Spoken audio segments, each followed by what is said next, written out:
Go. Hello community animators everywhere in the world. This is Dr. Joe Cullen here and welcome to a COMANITY webinar on theory of change. What I'm going to talk about is what is theory of change, how to do it, how it links to evaluation and innovation, and the kind of things that as a community animator working with people in a community you will need to think about if you want to make a difference, to change lives.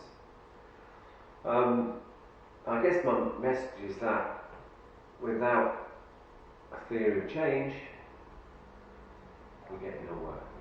You need a theory of change plus evaluation to do things that are innovative, to do things that change lives in communities, and as a result make your role as a community animator heaven. Without theory of change, with no evaluation, you don't get any innovation. You become a community animator who's in a world of pain. So I'm going to start off with explain what a theory of change is, and I always think of it very much like a script, a film script that you write, which tells the story of an action movie that you want to do. And imagine for a minute if you were contacted by Universal Studios and asked to do a script for a new character called Princess Becca. So you sit down and you start to write the script. The problem, the challenge, because these narratives are the same the world over, they run the same, the narrative arc is the same in Lord of the Rings as it is in Star Wars or in Spider-Man or any action movie. And the story always is that the hero has to meet a challenge. She has to save the world from an evil thing. And she goes on a journey, and on the way she's beset by other challenges that divert from different paths. So you write in your script, and the script goes like this. The kingdom of Little Blingland has been taken over by an evil dictator called Bulldog Boris. And Bulldog Boris has used, in cahoots with his evil wizard Don, he's used magic dust that have made the minds of the little blingers very sleepy and malleable. So Princess Becca has a cunning plan. She decides that she will take a journey over the far-off mountains of the Himalayas and meet up with the inventor who has the antidote for magic dust. And she brings back the magic dust to Little Blingland, administers it to all the little blingers who wake up from their sleep, overthrow the evil Boris, and live happily ever after. But of course, as happens in action movies and the classic narrative arc, she's beset by challenges. Things step in, and in this case the evil wizard Dom steps in and kidnaps Princess Becca, takes her to the Tower of London where she's locked up. So Princess Becca needs a plan B. She needs to be able to divert from her original path to overcome this problem. And what she does, she enlists the magic truth bird who comes to the bars of her cell in the Tower of London and sneaks out a message to Princess Becca's momentous army who are in sleeper cells throughout Little Blingland. They help her escape. She takes the hazardous journey across the mountains and finds a new invention machine that creates an antidote for magic dust. She returns home to Little Blingland and her momentous army allow her to give the antidote to the population who rise up and overthrow the evil dictator Bulldog Boris, and everybody lives happily ever after. So if you want to translate this script, the Princess Becca movie script, into a theory of change, it would look something like this. The problem, the challenge that Princess Becca must address is that Little Blingland is ruled by an evil dictator, Bulldog Boris. The blingers are living in poverty and misery. Their eyes have been closed to reality and truth by the magic dust. So, Princess Becca develops a theory of change to save the world from the evil dictator. And it goes something like this. The problem theory is that Boris's evil wizard Dom has used magic dust to put the minds of the blingers to sleep. What does she need to do? She has an action plan. Princess Becca must journey to far off Mount Sky Pie to find and bring back the Truth Seeker antidote. So, she finds and brings back the Truth Seeker antidote through the plan that she's made. The antidote is distributed amongst the blingers by Princess Becca's momentous army. The blingers take the antidote, their scales fall from their eyes, they rise up and overthrow the evil Boris, and peace and order is restored to the kingdom. So, to translate that to the kind of context in which community animateurs operate, you would need to have some kind of theory of change which describes that narrative arc, that journey from the problem and the challenge that needs to be faced to nirvana, to the solution for the changed, bravely world at the end of it. And imagine that as a community animateur you're faced with a problem that the only community asset in the area in which you're working with young people in a very extremely challenging world is the football pitch, which has been vandalised 3 times in the previous week. And as a result, a key social asset of the community is now missing, it's been taken out. So what do? Well, you construct a theory of change to solve that problem. You have a theory of the problem, you have actions that address the problem, these lead to outputs, the outputs when they're used lead to outcomes, and over time the outcomes will lead to the expected change to the problem and the improvement of the situation and life of the community in which you're operating. So the theory of the problem is there's not enough social capital in communities that have been left behind, who've had their voices ignored. Young people in these areas don't trust the system because they've been let down numerous times in the past, and therefore there's no bridge between the life world of young people who live on the margins and the system that's supposed to help them. So the actions you take are as follows. You do a life world analysis which understands the situation, the lived experience of the young people that you're working with. You present the results of the life world analysis to a consultation workshop which involves members of the community. They discuss it.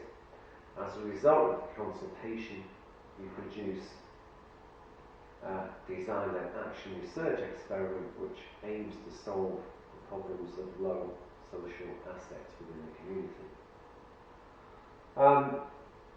The outputs, the concrete products of these actions are a life world analysis report, a community action plan to solve some of the pressing problems, and an evaluation plan which helps you to identify whether it's worked or not.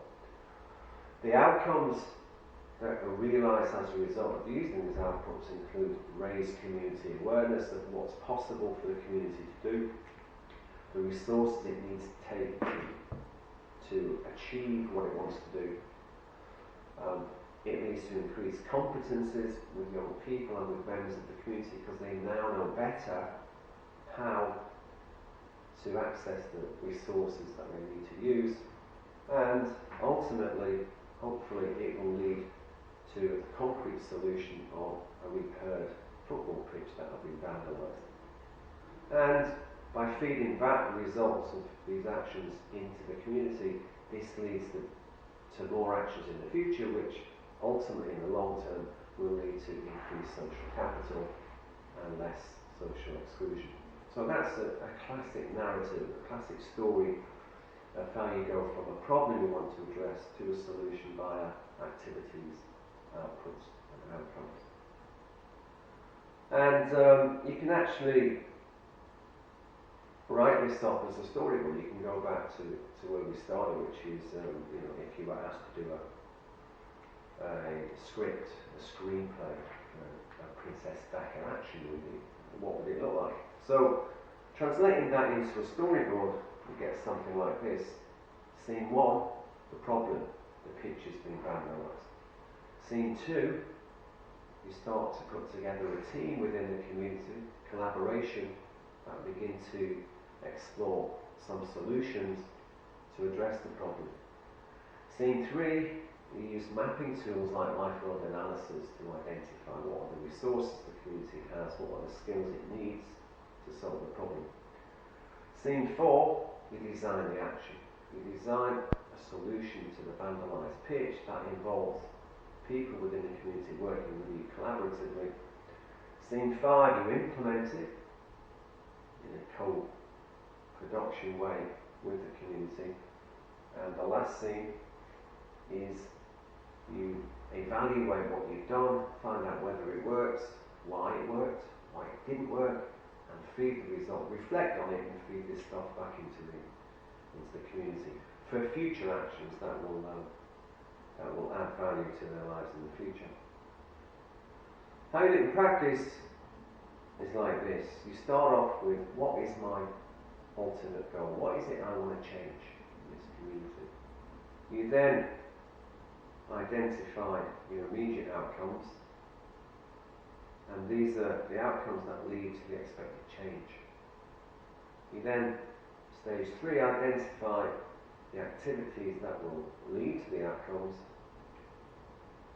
Stage 4, you show the causal links, the relationships, the mechanisms that link together the actions with the resources, with the outputs, with the outcomes.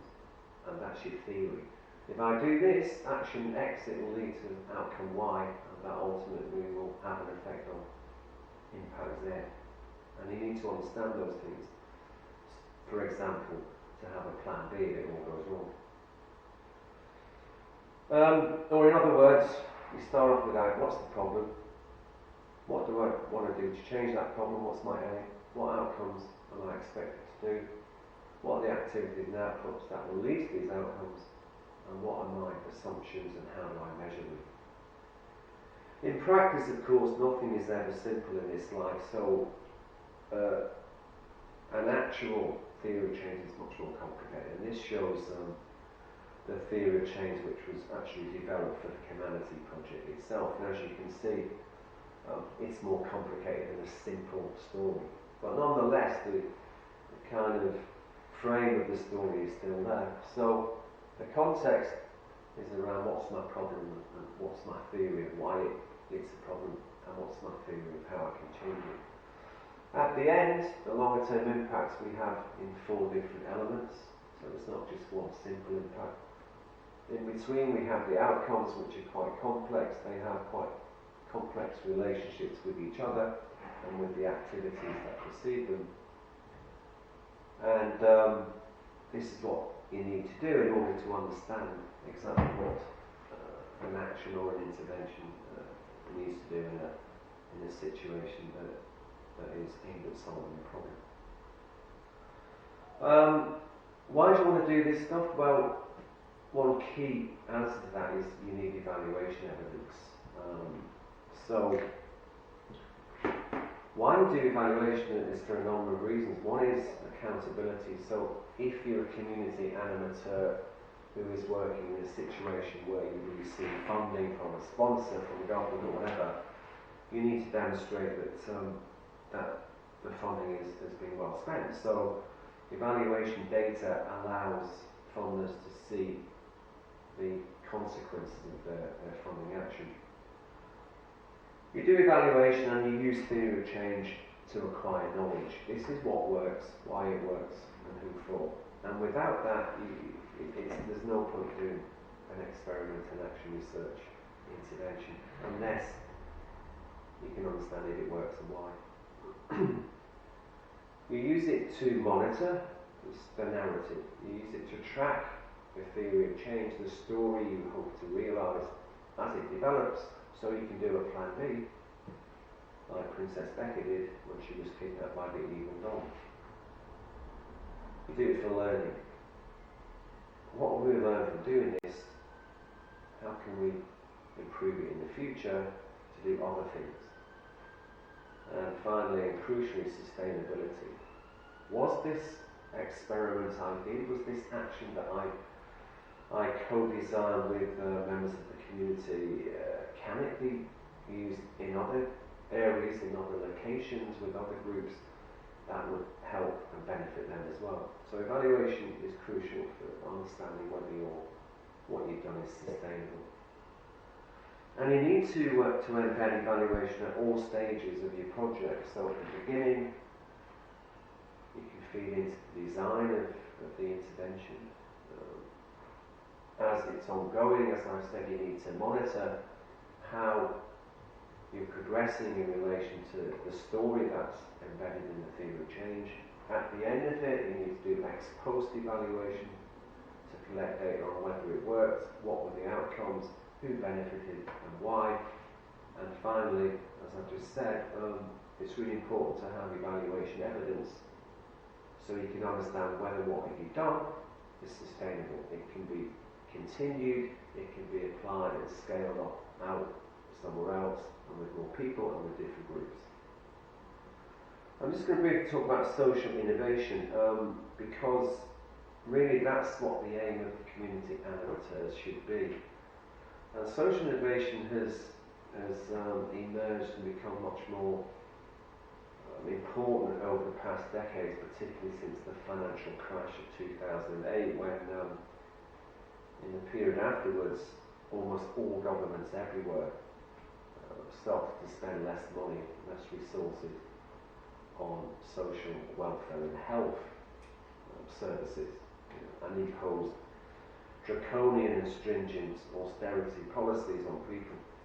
And because of that, what happened was, because there was less money coming from government, there was less things done in terms of helping people in communities that needed help.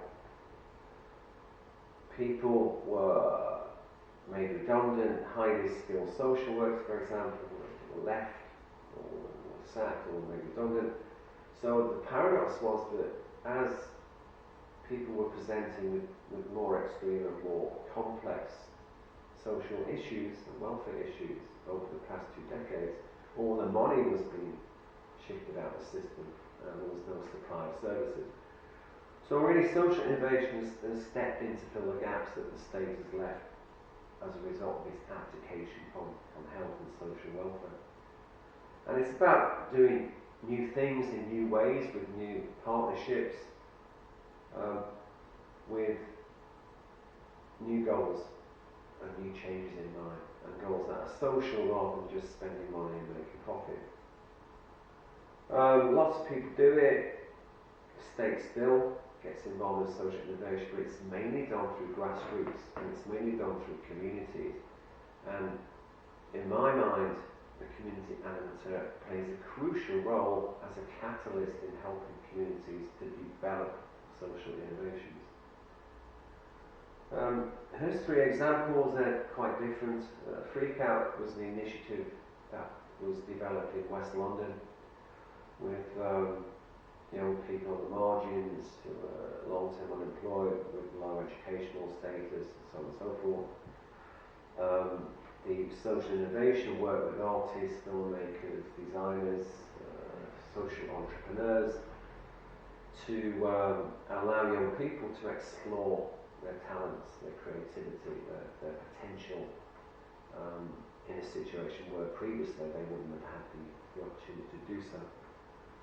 Mine of my own, Momo, is an app. It's a smartphone app which was developed to help look after children who are in residential units, who have no family or guardians look after them, so they're institutionalised. Typically their care and their support is in office hours, so after 6 o'clock, 7 o'clock, apart from emergency situations, they tend not to have access to carers or support workers. So Momo allows looked after children to communicate with their carers, with welfare officers 24/7, and it's a real social innovation. SummerSource is a multinational global initiative which initially was designed in Silicon Valley in California and has worked mainly in the developing world. And what it does, it puts, for example, a small village in Kenya in touch online with a training program that helps them to acquire digital skills that they can then use in a global supply chain. So they learn skills, they use the skills to make money, then the money they make is put back into the village community as social capital, so it improves the community itself. All these things are social innovations, all these things are what community animators should be doing, and they all require action research. Action research is the bedrock of the kind of stuff that community animators do. And it's based on the principle that in order to understand something, you have to change it.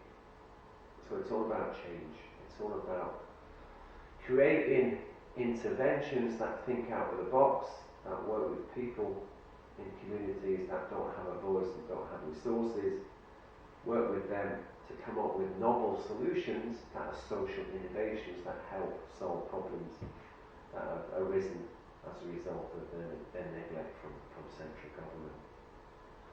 And it starts off with, it's really got a classic theory of change to it. You start off with, what's the problem? How do I understand the problem? How do I come up with a co-designed action to solve the problem? How do I then implement that action? How do I evaluate it and take learning from it to make things better next time? And this is one example of an action research-based social innovation we did in 3 countries in Europe, in England, in Hackney, in East London. And the presented problem we were trying to address was social conflict in urban nighttime economies, in spaces where there's a lot of competition for resources from things like clubs, bars and so on, particularly in the night after dark. And it creates tension between different groups, between residents, between business people, between students, between people out for a good time and so on and so forth.